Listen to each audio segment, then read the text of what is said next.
A pandemia do coronavírus impactou a vida de toda a população e principalmente a economia e o trabalho do povo brasileiro. Karina Sabino é manicure há 14 anos e teve o seu trabalho afetado durante a pandemia. Aí depois logo chegou a pandemia, por conta de 80% dos meus clientes serem pessoas idosas, então ela sente uma segurança muito grande, né, de vir fazer a unha. Caiu muito meu movimento. Conta que o meu marido ele tá num novo emprego, né?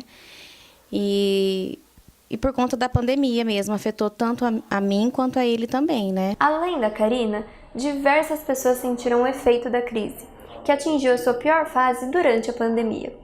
No primeiro trimestre de 2021, a taxa de desemprego bateu recorde, com 14,8 milhões de pessoas desempregadas, de acordo com os dados da PNAD Contínua, a Pesquisa Nacional por Amostra de Domicílio, divulgada pelo IBGE.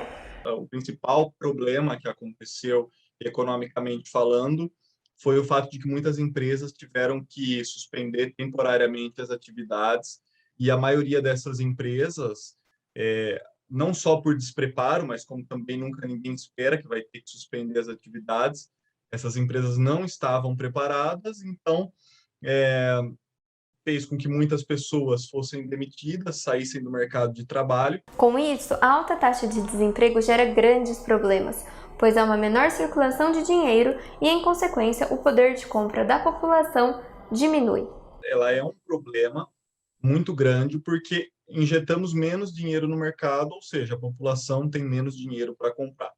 Somado isso ao fato de que a produção diminuiu bastante também durante a crise econômica da pandemia, os produtos eles acabam ficando mais caros, até pela própria mecânica da oferta e da demanda.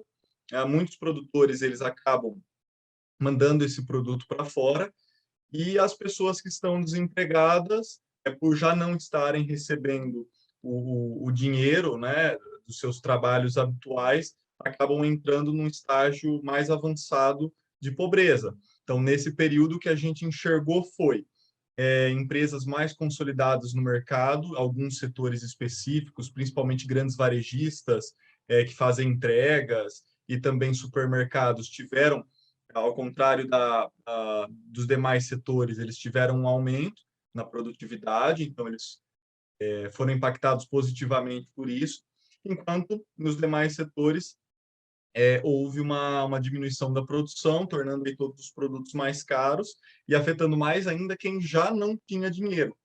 Então, é um problema muito grande o fato do desemprego no Brasil. Faz com que a economia não rode da forma que ela deveria rodar. Com a falta de vaga no mercado de trabalho e o aumento de preços dos produtos essenciais, a população precisou procurar novas formas de sustento ou de aumentar a renda mensal. Como resultado, o número de trabalhadores informais, aqueles sem carteira assinada, sem CNPJ ou sem remuneração, cresceu e chegou a 40,8% da população brasileira, segundo os dados da PNAD Contínua, referente ao trimestre do mês de julho. Giovana Sabino é um exemplo deste caso. Ela é filha da Karina e trabalha desde os 15 anos em uma empresa do terceiro setor.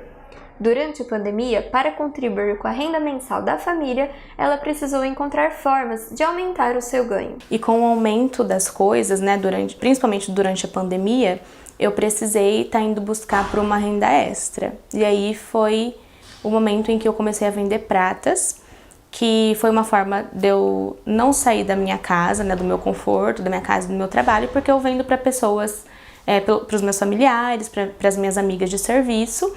E essa foi uma forma de eu estar ajudando a minha família, principalmente nesse tempo difícil que a gente está vivendo. O número de trabalhadores informais não é uma realidade exclusiva do Brasil. Segundo os dados de 2018 da Organização Internacional do Trabalho, cerca de 60% da população empregada no mundo se enquadrava como informal. Já no Brasil, este cenário da informalidade possui uma característica interessante: o empreendedorismo por necessidade. Valéria Beltrame é especialista em gestão de pequenos negócios e analista de negócios do Sebrae. Ela explica mais. Normalmente o autônomo, ou mesmo aquele MEI que abriu só para efeito ali de sobrevivência, ele abre nesse momento aí de necessidade, que é o empreendedorismo por necessidade que a gente chama. E tem o empreendedorismo por outra ponta, que é o de oportunidade, aquele que o empreendedor ele começa a enxergar aí uma chance de um bom negócio, uma ideia aí que pode ser inovadora e dar resultado, e ele se programa para isso. No caso dos autônomos, eles estão aí a maioria das vezes, nesse universo do empreendedorismo por sobrevivência. Então, eles estão muito preocupados com o resultado imediato do negócio para que eles possam pagar as contas. E é isso mesmo que acontece. Na pandemia, o governo federal desenvolveu ações de apoio econômico à população. O auxílio emergencial teve início em abril de 2020 com o valor de R$ 600. Nesta mesma época, a cesta básica em São Paulo custava em média R$ 862,87, ou seja, o auxílio resolveu apenas parte do problema. Neste cenário, cabe ao trabalhador informal ter um planejamento financeiro, organização e se adaptar aos novos meios e formatos. O que é importante que as pessoas levem em consideração? As crises, é claro que elas sempre vão, de alguma forma, impactar os negócios, impactar as pessoas. Mas o que a gente percebeu? A gente percebeu que aquelas pessoas, como eu falei, que elas tinham um mínimo de organização, que eram empresas ou negócios cujos empreendedores caminharam sempre levando aquele negócio de uma maneira séria, com os controles financeiros, conhecendo o seu público, eles tiveram uma facilidade de ajuste muito maior. Ou eles tinham recurso para manter o negócio funcionando por mais tempo, e nesse tempo conseguiram pensar em estratégias, ou eles adaptaram o modelo de negócios dele com muito mais rapidez, com velocidade. Eles conseguiram, assim, ter clareza para tomar as decisões. O avanço da vacinação possibilitou a retomada de serviços paralisados pela pandemia e já tem gerado resultados positivos no setor. Graças a Deus, tudo normal já, estou conseguindo receber bastante cliente, que antigamente tinha caído quase 80% dos meus clientes. No trimestre encerrado em setembro, a taxa de desemprego caiu para 12,6%, de acordo com os dados da PNAD contínua. Mas o brasileiro segue ganhando menos. O rendimento médio da população reduziu 10,2%, de acordo com os dados do IBGE. O Brasil, que já foi a sétima maior economia do mundo, agora, por conta da pandemia, principalmente, e pelo despreparo do governo, acaba saindo para os 2 dígitos.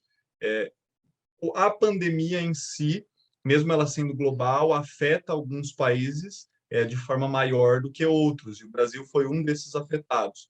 Então, para a gente ter essa retomada econômica, vão muitos anos, através das estimativas. Então, com certeza, o impacto dessa crise ela vai perdurar por muito tempo, mesmo se a gente enxergar um crescimento econômico, porque é muito mais fácil a gente enxergar um crescimento econômico quando nossos parâmetros eles estão mais baixos.